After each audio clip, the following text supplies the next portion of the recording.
Eu pretendo, senadores, debater hoje uma da CLT proposta pelo governo. E lanço como premissa este conceito. A legislação trabalhista não se restringe a um conjunto de normas e prescrições legais que regulam relações de empregados e empresas.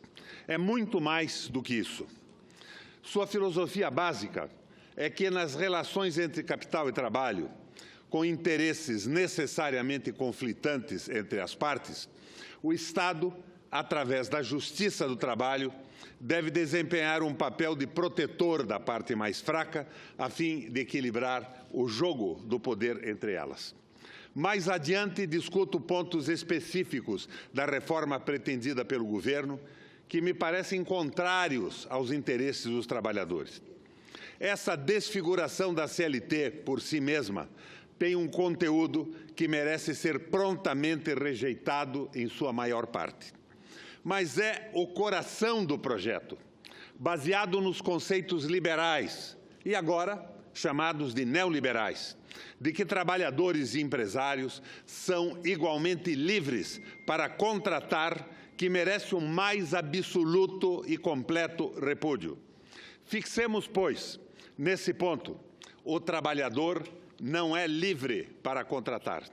O empresário é que é dono do posto de trabalho, o especificador do trabalho, o organizador, em última instância, do sistema de trabalho.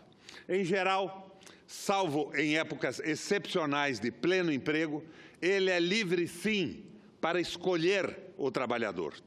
A consequência disso é que o trabalhador entra na relação de trabalho já numa posição inferior, como demandante de trabalho sem o qual não vive. O primeiro movimento destinado a assegurar aos trabalhadores um meio de equilibrar suas forças, conjugadas com a do capital, surgiu no âmbito da própria classe operária.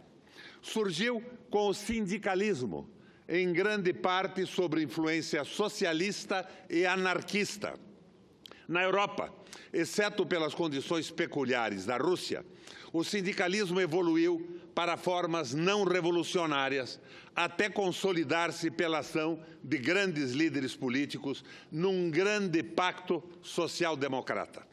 Os republicanos norte-americanos resistiram ferozmente ao sindicalismo desde o início do século XX até o New Deal dos anos 30, quando a política de Roosevelt foi fortemente na proteção do trabalho. Entretanto, no começo dos anos 80, com Ronald Reagan, o sindicalismo norte-americano foi, de novo, duramente reprimido. Assim como na Inglaterra de Margaret Thatcher. Já na Europa, a despeito da forte crise econômica desde 2008, a estrutura básica social-democrata ainda funciona razoavelmente, inclusive na Inglaterra. Deve-se analisar o modelo sindical liberal dos Estados Unidos à luz da economia política do país.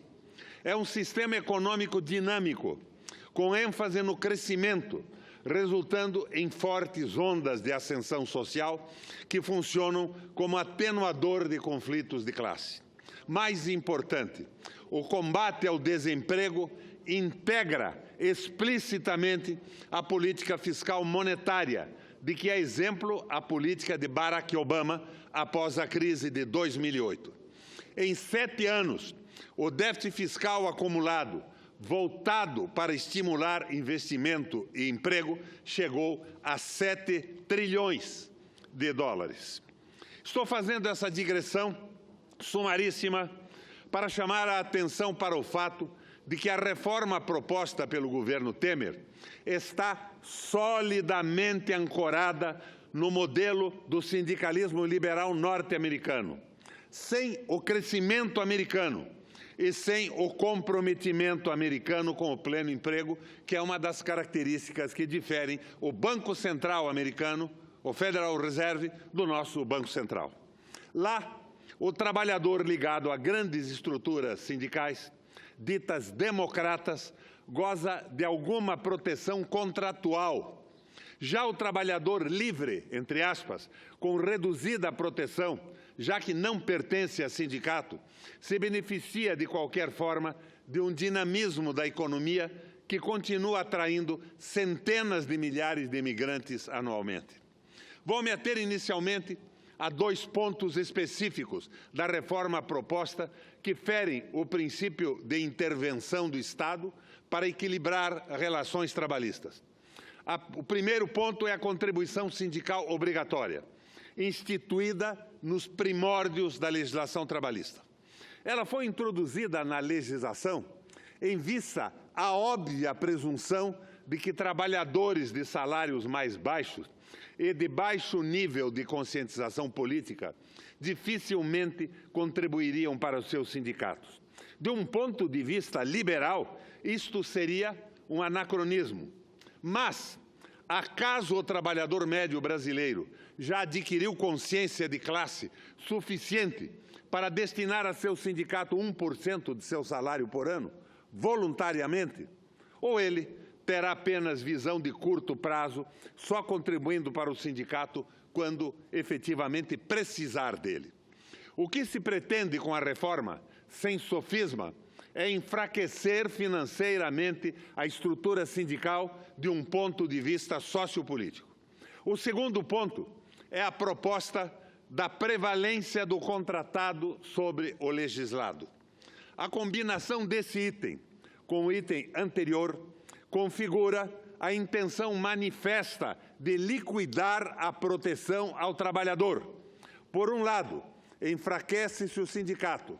Por outro, o sindicato enfraquecido vai para a mesa de negociação com os representantes patronais para estabelecer um contrato de trabalho que pode simplesmente ignorar os mais desfavorecidos.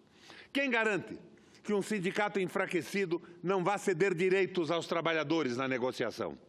Sabemos que a contribuição compulsória não configura um sistema perfeito. Sabemos que dá margem à burocratização e corrupção de dirigentes. Sabemos que tende a desfigurar a representação autêntica dos trabalhadores. Mas qual instituição humana que não é sujeita a distorções? Essa, em particular, pode ser aperfeiçoada segundo seus objetivos: estabelecer equilíbrio de força entre trabalhadores e patrões, para não ser simplesmente destruída. Pelo menos que haja um período adequado de transição para um novo sistema. Por certo, que há um anacronismo no sistema de contribuições sindicais compulsórias, que pode ser imediatamente resolvido. É esse anacronismo a contribuição sindical do patronato. Na origem, isto pode ter sido justificado pelo despreparo do empresariado nascente para uma ação coletiva, o que tornava razoável a imposição de uma taxa sindical comum, a exemplo da que existia do lado trabalhista. Hoje, isso não mais se justifica. O empresariado sabe perfeitamente como financiar seus interesses comuns. A propósito, as grandes campanhas empresariais dos últimos tempos não estão relacionadas especificamente com questões trabalhistas, mas sim com questões políticas. Por exemplo, foi noticiado na época da votação do impeachment que a Fiesp fez um caixa de 500 milhões, junto com outras federações de indústria, a fim de comprar apoio para a derrubada da então presidenta. Por trás desse dinheiro, provavelmente estava a contribuição sindical de natureza parafiscal. Contribuição que também financia campanhas empresariais contra impostos. Sobre pontos específicos da reforma, peço licença à juíza do trabalho, Tamara Riz, para reproduzir trechos de uma nota recentemente publicada por ela na internet. São esclarecedores. Ei-los. Sabia que está autorizada pela reforma a blindagem patrimonial? Ou seja, seu patrão poderá criar uma nova empresa com os mesmos sócios, e mesmo que ela seja a sócia majoritária da empresa em que você trabalha, ela não responderá por nenhuma verba trabalhista? Novo artigo 2º, parágrafo 3º da CLT. Você sabe que se o seu patrão vender a empresa Ele não será mais responsável por suas verbas trabalhistas, mesmo que você trabalhe 5 anos para ele e 1 dia para a empresa nova? Novo artigo 448 da CLT. Você sabia que passa a existir a modalidade de dispensa por acordo, em que o empregado receberá metade do aviso prévio e da multa do Fundo de Garantia, saca 80% do FGTS e não tem direito ao seguro-desemprego, e o sindicato não precisará mais homologar para saber se o acerto está certo? Na prática, o acordo será: assina ou não recebe. É o novo artigo 458 da CLT. Contaram aos trabalhadores que, se eles tiverem formação superior e receberem mais de R$ 11.062,62, não poderá questionar as cláusulas que considerem justas do seu contrato na Justiça do Trabalho? Seu contrato terá o mesmo valor que uma convenção coletiva firmada por sindicato e terá prevalência também sobre a lei. Novos artigos 444 e 611-A da CLT. Alguém disse aos trabalhadores que não poderão ser contratados sempre, como autônomos, independentemente de sua função, ainda que trabalhem exclusivamente para seu patrão todos os dias? Vai sobrar algum empregado? É o que exprime o novo artigo 442-B da CLT. Sabem os trabalhadores que agora você poderá ser contratado de forma intermitente? Nesse contrato, se a empresa quiser que você trabalhe menos dias ou menos horas em uma semana de menor movimento, você só receberá pelas horas trabalhadas e não um salário mensal ajustado. Ou seja, não poderá programar adequadamente nem dias e horários de trabalho, nem saberá quanto receberá no final do mês. Novos artigos 443 e 452-A da CLT. Sabia que o valor do dano moral do trabalhador será medido de acordo com o seu salário? Ou seja, se houver morte, lesão, humilhação por culpa da empresa, a vida de quem ganha mais terá maior valor e a de quem ganha menos, menor valor. Novo artigo 223-G, parágrafo 1º da CLT.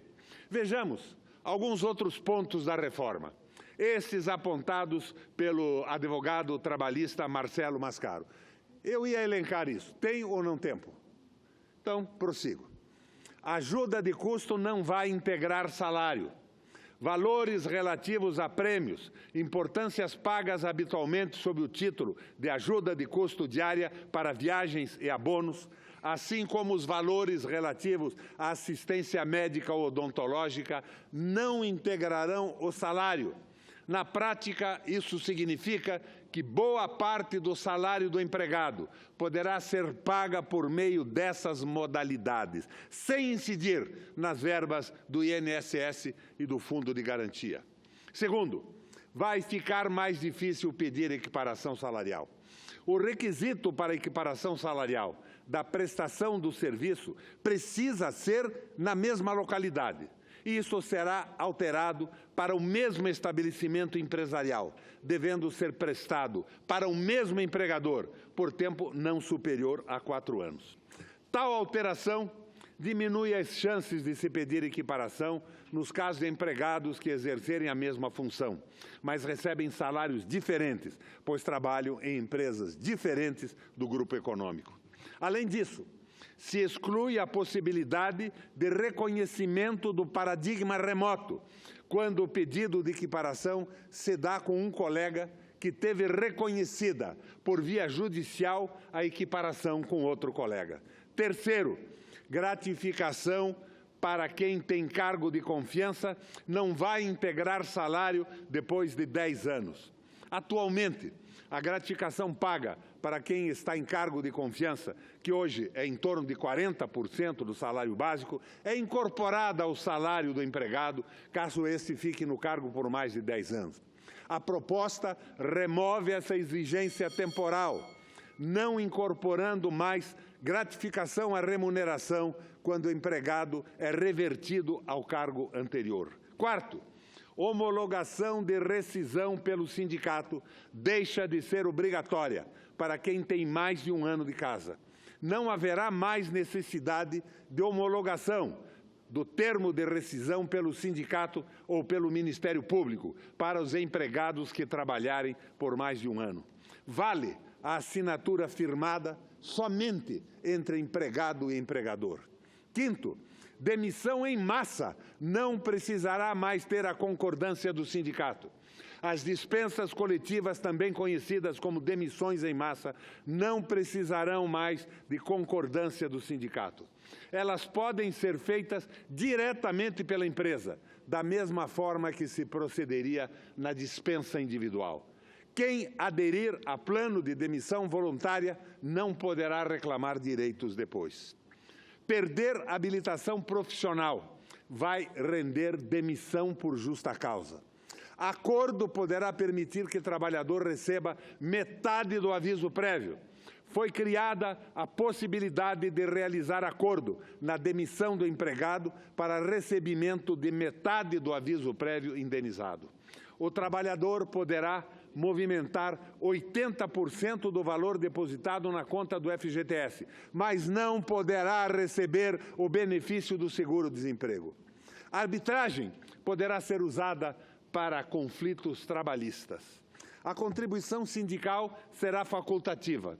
A contribuição sindical deixa de ser obrigatória e passa a ser facultativa, tanto para empregados quanto para empregadores. A duração da jornada e dos intervalos poderá ser negociada. As regras sobre duração do trabalho e intervalos passam a não serem consideradas como normas de saúde, higiene e segurança do trabalho para fins da negociação individual. Isto significa que poderão ser negociadas ao contrário do que ocorre atualmente. Negociações deixam de valer após atingirem prazo de validade. Atualmente, uma vez atingido o prazo de validade da norma coletiva, convenção ou acordo, caso não haja nova norma, a negociação antiga continua valendo. Pela proposta reformista, isso deixa de acontecer. E o acordo coletivo vai prevalecer sobre a convenção coletiva. Fica garantida a prevalência do acordo coletivo, negociação entre empresa e sindicato, sobre as convenções coletivas. Atualmente, isto só acontece nas normas que sejam mais benéficas para o empregado. Agora, será o contrário. Quem perder a ação vai pagar honorários entre 5% e 15% do valor do processo. Isso passa a valer até mesmo para beneficiário da justiça gratuita, que ficará com a obrigação em suspenso por até 2 anos após a condenação. Senhoras e senhores senadores, este é o escopo da reforma trabalhista proposta. Ela remete ao capitalismo selvagem do fim do século XIX e início do século XX. Votar por esta reforma é votar pela convulsão social. Não se vai esperar que o trabalhador que criou com a sua luta as condições para um sistema de relações trabalhistas que, bem ou mal, evitou maiores turbulências sociais nos últimos 50 anos, ficará inerte diante do esbulho que se prepara contra ele. É o nosso desafio, a nossa obrigação como parlamentares, evitar o retrocesso e recolocar o país no rumo de um novo pacto social, com uma legislação trabalhista e previdenciária avançada, e não com estas falácias que estão nos impondo descaradamente por esse governo, ao qual, decididamente, como disse o presidente Temer numa entrevista recente, falta mesmo um marido. Para eles, falta um marido, falta sensibilidade social, falta reconhecimento dos avanços civilizatórios do Brasil e mais pelos últimos séculos em todo o planeta Terra.